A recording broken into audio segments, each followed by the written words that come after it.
and welcome to another episode of the Skin and Soul podcast. I'm your host, Emily Fouts, and in today's episode, I wanted to talk about expectations. So setting expectations for our clients, and then also what you should be expecting from your clients as well.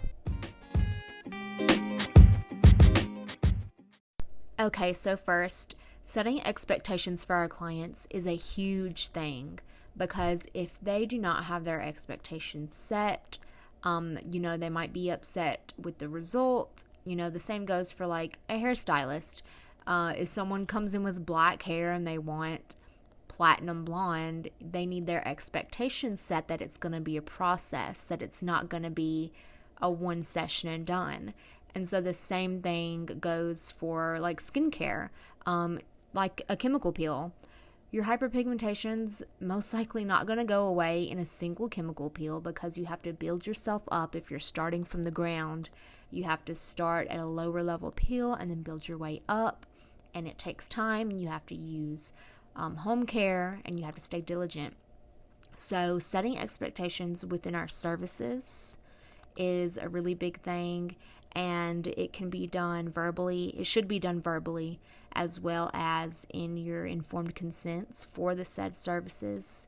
Now, given clients aren't necessarily going to read those in detail, but I personally always reiterate verbally some of the things that I think are important for them to know about the following service that they're about to receive. And also I let them know post-care what process that they should be going through to ensure that they have good quality results and that they can maintain their results. So just be mindful that is a really big thing. If you're doing that, then you really won't come up with any issues. In the past when I was a little baby esthetician, I didn't always set expectations, and in the places that I worked, we weren't really taught to do that. And so, I ran into situations where clients were probably displeased, or even, because also they weren't just working directly with me. There were other positions in play, front desk and other people that affected their experience. But if you're setting expectations, the likelihood that you're going to run into like a disgruntled client or someone's not going to be happy with their service is going to be pretty low, in my opinion. So I'm going to get a little more specific. I already kind of talked about chemical peels, setting the expectation for that. I always let my clients know that to get the best result, really, you need to do a series.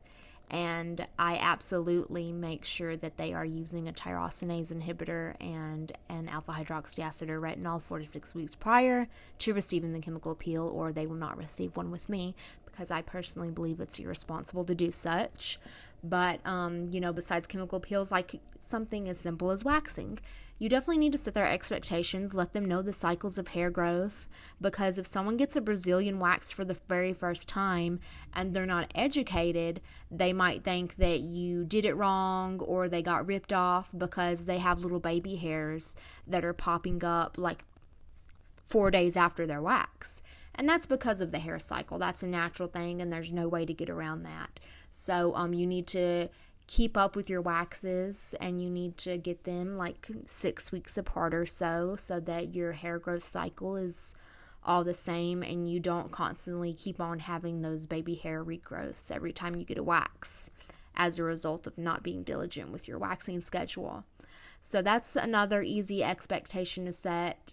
And also with like pre-booking, I always let my clients know that, and I'm very understanding, not everyone likes to pre-book. Their schedule might be busy, so they like to kind of see what's going on and then book at their own discretion.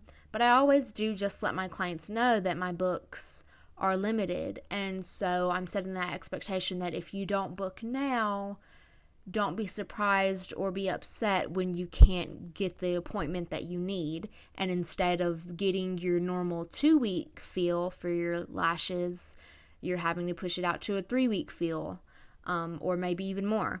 So I think it's very important to do that, and it saves me in the end because, like I said, I don't ever run into any situations because I'm always being communicative and being transparent.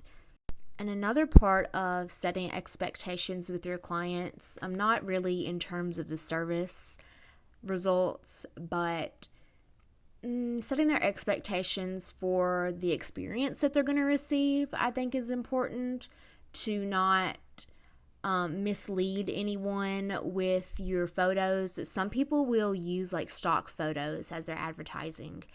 And I personally am not a big fan of that. I think that you should be setting realistic expectations with like what your space looks like, so the clients know what space they're going to be entering, really the full circle of like of what the experience is that they're going to receive. If I was going to book an appointment with someone, I definitely would want to know like what the space looked like, what their work looked like. I wouldn't want to see stock images and just, So I think that's a good way of setting your clients' expectations. And then not only are we setting our clients' expectations, but we should also have expectations from our clients as well, because we should also be respected. And so in that, you should be expecting from your clients respect of your work. So I personally use a cancellation policy. I have it stated on my booking site. 24 hours notice cancellation. Anything less than that, we have a charge, and if you no-show, you get charged 100% of the service that you didn't show up for, because that is disrespectful and it's messing with our money. If someone doesn't show up to an appointment, we could have filled that with a paying client. So it's an insurance policy, and that's how I explain it to my clients. When I require a credit card on file to book, we're not charging you, but it's an insurance policy, and if a client can't respect your insurance policy, then you don't need them as a client, because those are going to be the ones that don't respect your work and that might no-show on you and not want to be charged for it, and that's shitty, So I have no problem weeding out the people that don't respect my work and don't respect my insurance policy, because I personally don't ever plan on no-showing anyone. So if my credit card is needed to ensure that my place is booked on someone's schedule, I don't mind that, because I'm not going to be no-showing them. So it's as simple as that for me. So we should be expecting that from our clients. Another thing, and this also falls under respect, we should be expecting that they respect our pricing. I have had people where I charge like $20 for an eyebrow wax, and I deliver a pretty good eyebrow wax. It's not just a simple nail shop wax. Like, I know what I'm doing. I work with your eyebrow shape. I give you brow powder if you want it. Like, it's a good service, and it's worth $20 at least. But I've had people where they're like, oh, $20? Other places charge $15. Well, guess what? I'm not other places. This is my price, and you can choose to come back and get another brow wax or not, but this is my price. So we should be expecting respect for our pricing, and if a client ever tries to haggle you with your pricing, just let them know that it's not negotiable. This is your pricing, and they can choose not to come back if they don't want to pay that, but definitely don't let anyone ever walk over you, because you deserve that respect. And I don't necessarily expect this from all of my clients, but I do hope for it, and I let them know that I would appreciate it, is reviews, because reviews are a big thing, in my opinion. If I'm ever going to do business anywhere, I always look at the reviews, absolutely. So anytime I get a new client, I'll tell them, hey, if you would be so kind to leave a review on Google or Facebook, I would really appreciate that. And they usually don't, because they probably just forget about it, honestly. But a lot of my regular clients and loyal clients who are really sweet, they always leave me a review, and I do very much appreciate that. And so I think lastly, this is something that is actually kind of humorous to me. So I was listening to a podcast from Esthetician on the Edge. It was an older one, I think, and she was talking about how people come in for Brazilian waxing and they have dookie on their butt. They have shit on their butt. And funny enough, after I listened to this podcast episode, I was on one of the esthetician groups, and I literally saw someone post about, like, what do you do when you have that? And all of the comments, people are like, oh, just move on, just wax over it, just like, oh, it happens. And I'm reading through, and I'm like, oh my God, guys. You know, I've said in every episode how long I've been doing this. I've never had that happen. And the fact that people think that that's like an expectation that's normal baffles me. I've never had anyone come in with shit on their butt. And if it's not normal, it's not something you should expect. You should be expecting your clients to come in respectfully, clean and hygienic. But I have always offered hygienic wipes, feminine wipes, for my Brazilian waxing. So I think the fact that I offer those speaks for the level of quality that I deliver, but also I'm ensuring that that situation doesn't happen. So I kind of feel, and I might be wrong, but I feel like people that are experiencing this aren't taking that extra step to ensure that it doesn't happen, which, like, I guess half of the population is walking around with a shitty ass, but, like, still, if I got a Brazilian anywhere, I would expect and hope that they would have a feminine wipe, but even if they didn't, I would be fine. Like, I wouldn't have doo-doo on my butt. But I always provide it because I think that it also gives the client a peace of mind, because I know, especially for like a first time Brazilians, people are really like self-conscious. So I think that that can maybe make them feel a little bit more confident and like know that they're clean and then I'm not going to be judging them. So yeah, definitely have an expectation set that your client should be coming in clean to come see you. They should not be leaving the gym to come for a wax, or, you know, it's disrespectful. And if I had a client that was transparent with me and that was like, oh yeah, I just left the gym, I would be like, okay, well, next time make sure that you take a shower before you come in, just to make sure that you're sanitary, and make sure that you don't have any bacterial breakouts after the wax, because that is definitely a really high risk. So you definitely want to make sure that the area is clean and sanitary before we perform the treatment. So it's not disrespectful, it's professional. And I feel like if you're not disclosing that information to them, that you wouldn't be as professional as you could be.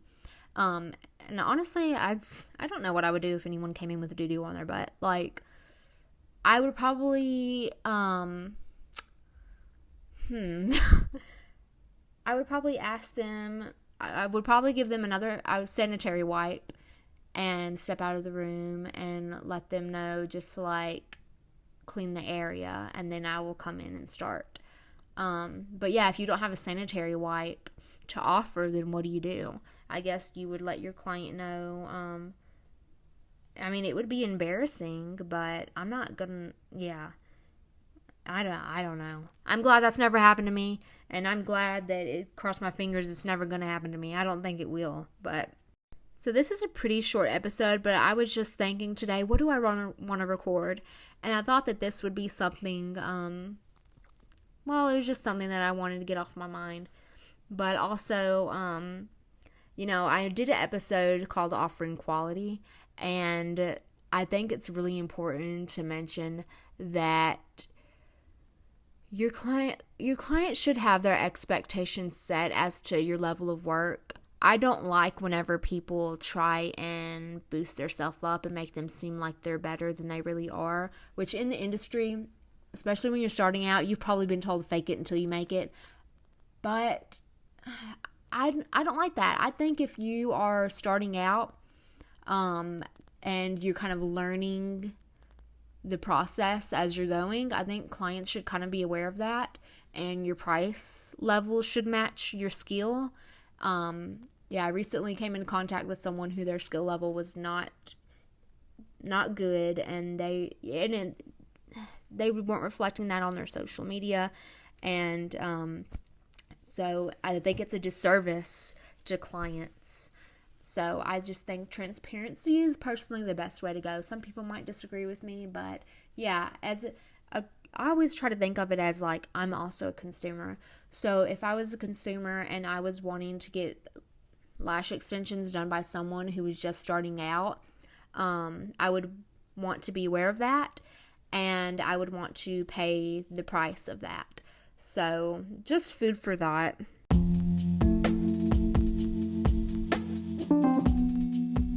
Alright guys, as always, if you made it this far, thank you so much for listening. I will see you next Monday, 8 a.m. Mountain Standard Time for another episode.